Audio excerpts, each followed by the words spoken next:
Hey everyone, I hope you're having an awesome day. Today I'm going to talk to you about why you should indulge and progressive goal setting. That is what we're talking about today. My name is Bridget Krasowski and I help busy people figure out ways to make time in their day to work out, to eat clean, and to sleep more soundly so that they feel better about themselves mentally and physically.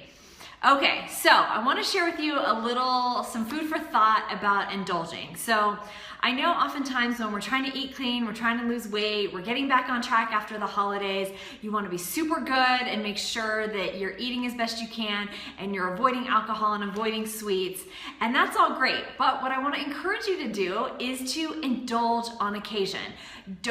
And also try not to call things like cheat days, because you associate cheating with something bad. So why would you call like a meal or a day where you're enjoying food that you may not otherwise eat, or maybe you're enjoying it but you know that it's not necessarily the best for you? Try to get away from calling it a cheat day. Maybe just say it's a day where you're off your normal eating, or a day where you're choosing to enjoy something sweet or more decadent than you would normally do it. Try not to call it a cheat day, again, because in your mind, we associate cheating with something that's negative, and it's important to indulge. So I'm going to give you an example. So last night I went to dinner with a friend on Friday night, and it was awesome. It was a great way to wrap up the week, have a good meal with a friend, have a couple glasses of wine, and I ordered a cheeseburger with bacon. What?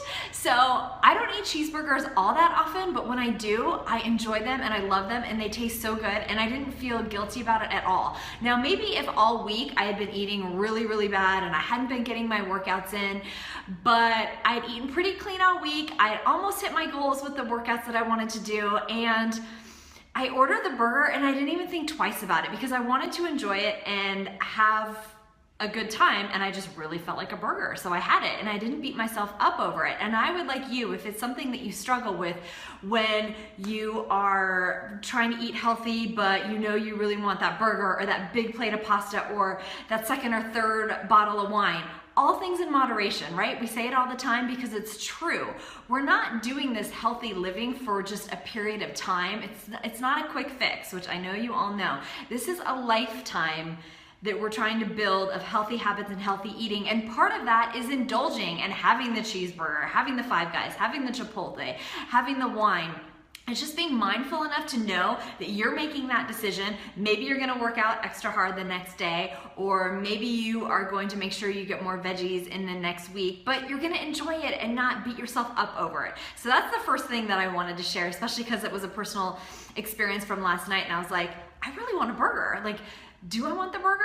With the cheese, with the bacon? I do, and I'm gonna eat it and enjoy it. So I want you to do the same. Just be mindful of it and know that it's not a cheat, it's not something bad, it's something that you're choosing, and you know that you're gonna continue on with your overall healthy habits. Okay, that's the first thing I wanted to talk about.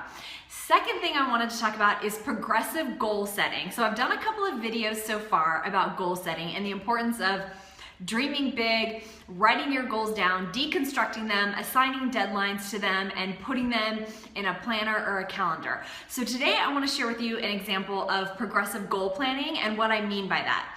One of my 3 fitness goals for 2017 is to be able to do a handstand. So I see it on Instagram. I really want to be able to do a handstand. I'm also working on building my upper body strength, and so that goal ties in nicely with that. So if I were to just one day like flip over and try to do a handstand, well, besides the fact that I'd probably break my face and my neck and like every part of my body, it's probably not going to go so well because I haven't worked to build up the strength to get to that point. And if I were to try to do that, I would probably fail, and then I would probably be discouraged and beat up and then just give up on the whole goal altogether. So what I'm doing, and this is an example, and I want you to think about this when you're setting your goals, maybe you've already set them for yourself, is to think about it in stages. So the first thing that I did after I came up with the idea that I wanted to be able to do a handstand is I did some research. Okay, how to do a handstand for beginners. I searched Google and I just read about what you need to do first to get to the point where you can do a handstand. So that was my first step, and I gave myself the weekend to look that up and to do some research.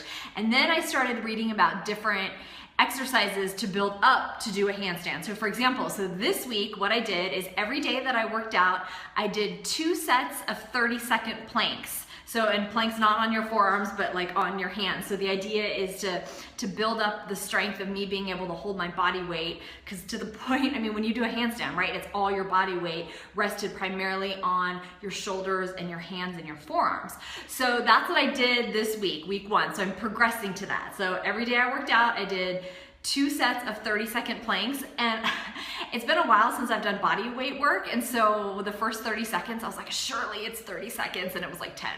So, but I'm building up to that, and I felt stronger every day that I've done that. Next week I'm gonna do 2 sets of 45 seconds, and then I'm gonna build myself up to a minute of holding a plank. So the first whole month of getting to the point where I want to do a handstand is not even close to even looking like a handstand, but it's building up the muscles I'm going to be using to help support a handstand. So it's going to progress over time. So that's what I want you to think about when you're setting goals for yourself. Chances are it's not going to be something that you're just going to do one day and be done with it. You're going to have to take a lot of little steps to get to your end goal. So map out what those steps are, do some research, figure out what those steps are, and progressively build upon them, and you're gonna get closer and closer to your goal. And each time you do one of those progressive steps, you're gonna keep building your confidence, you're gonna keep seeing the results, and you're gonna be more satisfied about the progress that you're making until the point where you actually reach your goal, and then that's super exciting. So I wanted to share with you a real tactical example of progressive goal setting,